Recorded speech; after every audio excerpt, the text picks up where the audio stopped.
Welcome to part 2 of To Hire or Not to Hire Virtual Support, information for potential employers, and virtual support trying to understand this new virtual assisting world. Part 2 of this presentation will break down the various virtual assisting roles and explain some of the skills, duties, and assets of each role so you can see how they may benefit you and or your business. What I hope you will walk away with after watching this video is a clearer understanding of the differences of each role so you source the right support for your business. So let's move on to breaking down the various virtual support roles. I'm first going to begin with freelancers. These are individuals with key skills, usually in areas that require special expertise and training, like a graphic designer, graphic artist, website designer, website builder, program coding, gaming coding, SEO coding, apps coding, Shopify and Wix website building, CRM building, and other high-skilled services. Now, these individuals are usually hired to perform a specific task or project that requires a high level of skill. If you are hiring a person to perform one of the above said jobs or another high-skilled service that doesn't require being an administrative support to you or your company, then you are actually hiring a freelancer of that specific service. Freelancers will usually negotiate that they be paid in a flat fee, but the amount they may ask will depend on the depth and timeline of the task or project. If it requires months to be completed, then they may prefer to negotiate an hourly rate. To maximize your contractor dollars, try to negotiate a ballpark total amount of hours to complete the project when paying an hourly rate. If a ballpark total of hours can't be negotiated, then try to set daily or weekly maximum hours the contractor can bill you for. This will ensure no unkosher excessive hours are charged that exceed your budget and could cause an issue later. Now on to virtual assistants. These are individuals who are hired to assist either you as a person in your personal life or your business and can perform a wide variety of services that are not always related to performing anything administrative. But some people will request a virtual assistant to perform administrative assistant skills. This is due to the marketplace being new and people not aware of the differences of the roles, so they may simply be using the general term for all the different types of virtual support. These are individuals who might not have documented experience performing the task or project they are contracted for, but simply know how to do so because they have done so in their personal life. Some virtual assistants are contracted to perform some administrative skills that do cross over into the virtual assistant position, like basic simple tasks and projects such as data entry, transcription of audio and video files, checking emails and voicemails, calendar management, updating social media and websites, cold calls, marketing email blasts, and basic customer service calls.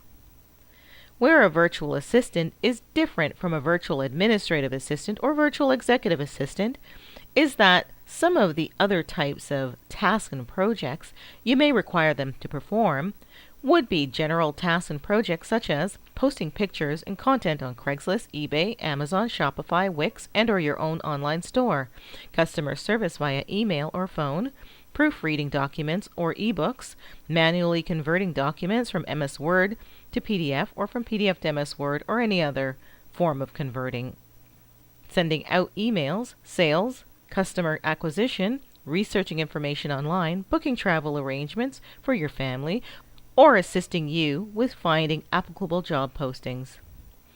The types of jobs that a virtual assistant can do are endless, but they are usually short-term projects and usually are not administrative related. Now on to virtual administrative assistants and virtual executive assistants. These are individuals who are contracted to provide administrative support to a company no matter whether they are a startup, small, medium, or large business. This type of assistant will have documented experience as an administrative or executive assistant in their community or online for other employers.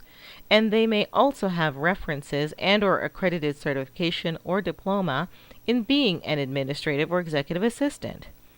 The type of employer or individual that should be hiring virtual administrative or virtual executive assistant instead of a virtual assistant is an employer who is looking to gain the support of an experienced professional who will do all or a portion of what an administrative or executive assistant will do physically in their office, except they will do so virtually. Based on your personality type, it is best to contract this type of assistant, especially if you don't have time to do a lot of training and hand-holding and don't have time to also micromanage your support. As your time is valuable, if you are the key grunt worker who earns the income for the company, then this is the type of support you want, as once that experienced assistant is trained, which is usually quickly a few days, and given the information they require to do the job, they will just know how to take the information and get to the job you're paying them to do without the need for you to micromanage them. They can usually perform some or all of the basic simple tasks and projects that a virtual assistant may also do, such as managing calendars, checking voicemails and emails daily, and then managing that information or request accordingly. To intermediate level tasks and projects, such as logging business expenses in a database or doing basic accounting like accounts receivable and accounts payable entries, payroll entries, building business letter templates, organizing meetings, booking travel arrangements, communicating with customers and clients, detailed researching, preparing billing invoices, updating company social media and websites, and so on. Finally, there are some of those high senior level skill tasks and projects, such as building detailed complex presentation material in PowerPoints or Publisher, building manuals, drafting contracts, creating and implementing administrative systems to make the company more efficient, CRM management, product inventory management in a cloud-based application, building and distributing monthly or biannual newsletters, creating reports, and so on. But those are just a few. This type of virtual admin will cost more than a virtual assistant.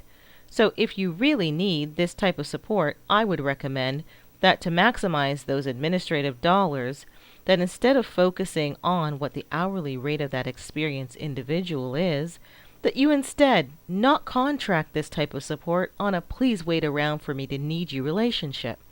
Instead, hire them to perform your basic simple tasks for a flat fee, which will usually be less than their hourly rate, especially if they are required to perform that 5 to 7 days a week. And due to their experience, they will probably spend 1 to 4 hours on these daily tasks, which would be way less than an inexperienced virtual assistant. Then when you have a project, their expertise can provide you a realistic timeline to complete it based on the details you provide. And that is where they will bill you an hourly rate or negotiate a flat fee. When working with virtual support, especially this type, it is best to implement a cloud-based application to manage their workflow. These applications will allow you to delegate tasks and projects to your support and see their workflow. Some of the cloud-based applications that you should research to see which one is best suited for your business or personal life are Basecamp, Confluence, 17 Hats, Evernote, and Google Docs. Now, I'm sure there are many more out there and more to come, but these are some of the top ones right now. These cloud-based workflow management applications will allow you to feel confident that you are getting what you are paying for and that no one feels taken advantage of, especially if you are paying a high hourly rate. These are ways to get that service of an experienced professional without having to break the bank.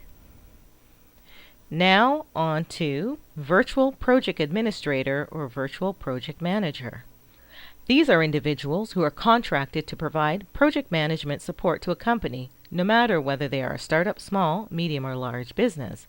This type of support will have documented experience as a senior admin or project manager in their community or online for other employers. And they may also have references and/or accredited certification or diploma in being an executive assistant or project manager.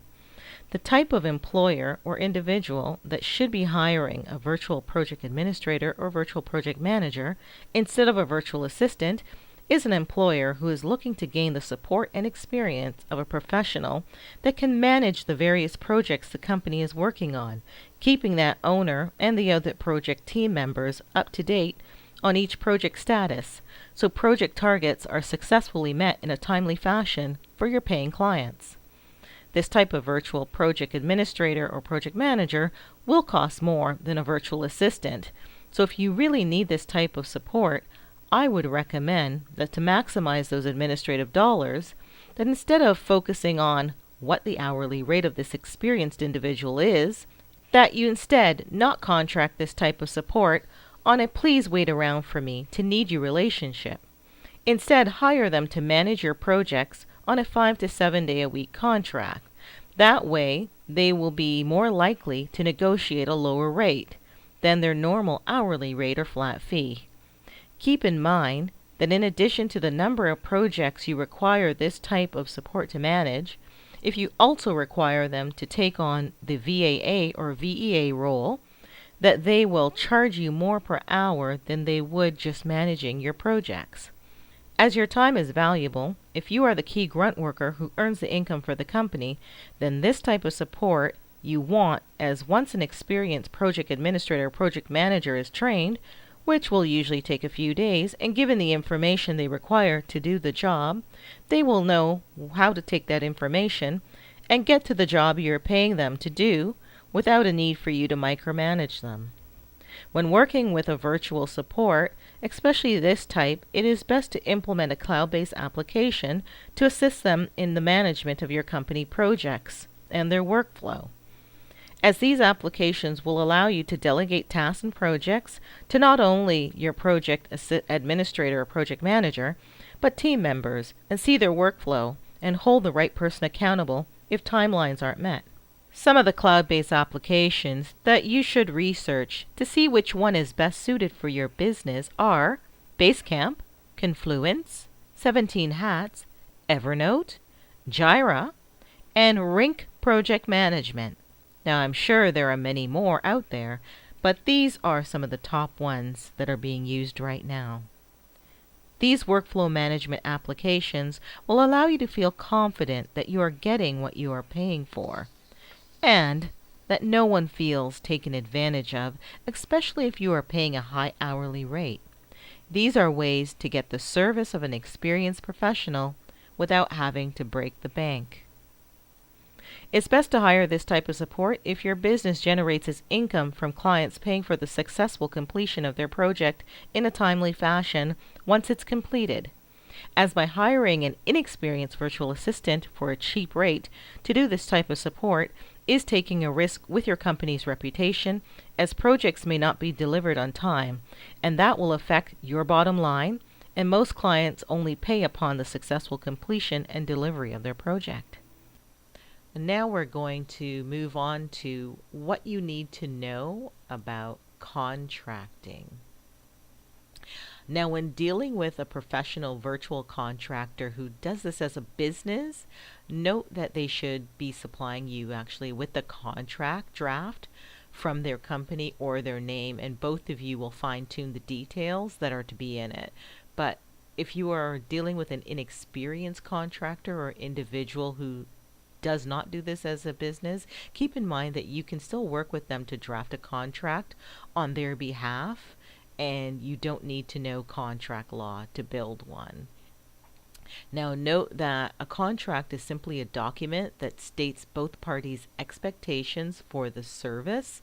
So besides the obvious key detail of the contractor's personal information, such as their full name, address, and phone number, or their email address,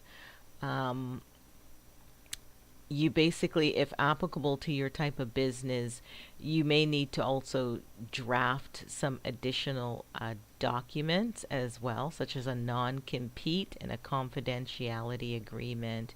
Now, in the box below this video, I have a link in my a link to a blog that has a detailed list of what is to be included in the contract. So I break down about 11 points that need to be in a contract, whether you're drafting it yourself or you're just reviewing one that's been given to you if you're an employer from a contractor.